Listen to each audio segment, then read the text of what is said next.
నా పేరు మన్నూరు భాస్కరయ్య. ఆంధ్రప్రదేశ్ రజక వృత్తిదారుల సంఘం రాష్ట్ర ప్రధాన కార్యదర్శి. ఈరోజు బద్వేలు పట్టణంలో సుందరయ్య భవన్లో ప్రజా సంఘాల ఐక్యతతో రౌండ్ టేబుల్ సమావేశం మహాధరణ కరపత్రాల ఆవిష్కరణ జరిగింది. ఈ సందర్భంగా మేము ఈ ప్రభుత్వాన్ని కోరుతున్నటువంటి పరిస్థితి, అయా ముఖ్యమంత్రి గారు చంద్రబాబు నాయుడు గారు, నువ్వు ప్రతిపక్షంలో ఉండగా బీసీలందరికీ రక్షణ చట్టం కల్పిస్తానని చెప్పిన మాట మర్చిపోయావు. 2 సంవత్సరాలు పూర్తి అవుతుంది. 8 మంది బీసీ మంత్రులతో కమిటీ వేసి ఇప్పటికి సంవత్సరం పూర్తిగా వస్తుంది. నీ పరిపాలన 2 సంవత్సరాలు పూర్తిగా వస్తుంది. మహాకూటమి అని చెప్పేటటువంటి ఈ కూటమి ప్రభుత్వం, బీజేపీ, జనసేన, తెలుగుదేశం పార్టీలు కలిసినటువంటి తెలుగుదేశం కూటమి ప్రభుత్వం ఇప్పటికీ సమాజంలో మహిళలకు భద్రత లేదు. మహిళలపైన దాడులు జరుగుతున్నాయి. ఈ రాష్ట్రంలో గంజాయి, ఇతర మారక ద్రవ్యాలు రాజ్యం ఏలుతుంది. వీటిని అరికట్టలేనటువంటి పరిస్థితులు ఉండరు. అదేవిధంగా రజకులు వెనకబడిన తరగతుల పట్ల దాడులు కొనసాగుతున్నాయి. ఇటీవల కాలంలో గుంటూరు సిటీలో సీత అనే రజక మహిళ పైన నిర్దాక్షిణ్యంగా నడివీధిలో అగ్రవర్ణాలకు సంబంధించినటువంటి వ్యక్తి దుర్మార్గంగా జుట్టు పట్టుకొని కొట్టి దాడి చేస్తే కేసు రికార్డు అయింది. ఇప్పటి వరకు అరెస్ట్ చేయలేదు.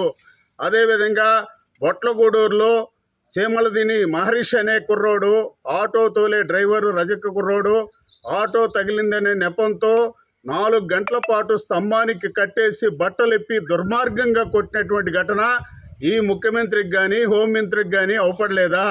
అయా, ఈ సమాజంలో వెనకబడిన తరగతులకు సంబంధించినటువంటి ప్రజలకి భద్రత కల్పించలేకున్నారు. మీరు మీ పరిపాలనలో అన్యాయంగా దుర్మార్గంగా దాడులకు గురవుతున్నారు ప్రజలు.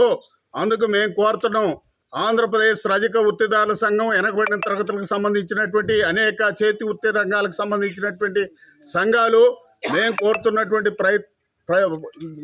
ప్రధానమైన డిమాండ్ ఏంటంటే, రజకులకి సామాజిక రక్షణ చట్టం, వెనకబడిన తరగతులకి బీసీలకి సామాజిక రక్షణ చట్టం నువ్వు చెప్పిన మాట నిలబెట్టుకోవాలి. ముఖ్యమంత్రి గారు చంద్రబాబు నాయుడు గారు, మీరు చెప్పిన మాట ఏమిటంటే, ప్రజా సంఘాలను మేము పిలుస్తాము, అన్ని ప్రజా సంఘాల ద్వారా, కుల సంఘాల ద్వారా, బీసీ సంఘాల ద్వారా మీ యొక్క అభిప్రాయాలు తీసుకొని చట్టాన్ని తయారు చేస్తామని చెప్పిన మాట మర్చిపోయారు. ఇప్పుడు 8 మంది మంత్రుల కమిటీ లీగల్కి పోయింది. లీగల్లో పరిశీలన జరుగుతుంది. రక్షణ చట్టం పరిశీలన జరిగిన తర్వాత అసెంబ్లీలో ప్రకటిస్తామని చెప్తున్నారు.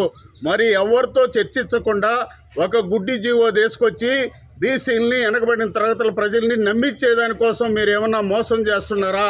అది మేము అంగీకరించడం లేదు. ఇక్కడ మొత్తం అనేక రంగాల 11 రకాలకు సంబంధించినటువంటి వృత్తిదారులు, దళితులు, అట్నే అనేక రంగాలకు సంబంధించినటువంటి ప్రజా సంఘాలు ఈ చర్చా వేదిక రౌండ్ టేబుల్లో సమావేశంలో పాల్గొనడం జరిగింది.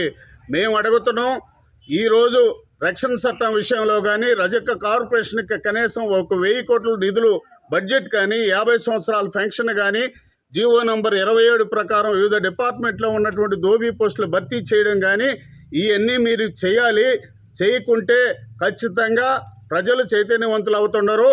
ఫిబ్రవరి 27వ తేదీ తాడేపల్లిలో అంబేద్కర్ బొమ్మ దగ్గర, సాక్షాత్తు డాక్టర్ బిఆర్ అంబేద్కర్ రాజ్యాంగ నిర్మాత బొమ్మ ఎదురుగా ధర్నా చేయడానికి మేము సిద్ధపడ్డాము. ఆ ధర్నా యొక్క రూపం ఖచ్చితంగా మీ ప్రభుత్వం పైన ఒత్తిడి పడేదానికి కోసం మేము ప్రయత్నం చేస్తున్నాం. మీరు చెప్పిన మాట నిలబెట్టుకొని రజకులకు సామాజిక రక్షణ చట్టం, వెనకబడిన తరగతులకు సామాజిక రక్షణ చట్టం ఏర్పాటు చేయాలని ఈ సందర్భంగా ప్రభుత్వాన్ని డిమాండ్ చేస్తున్నాం.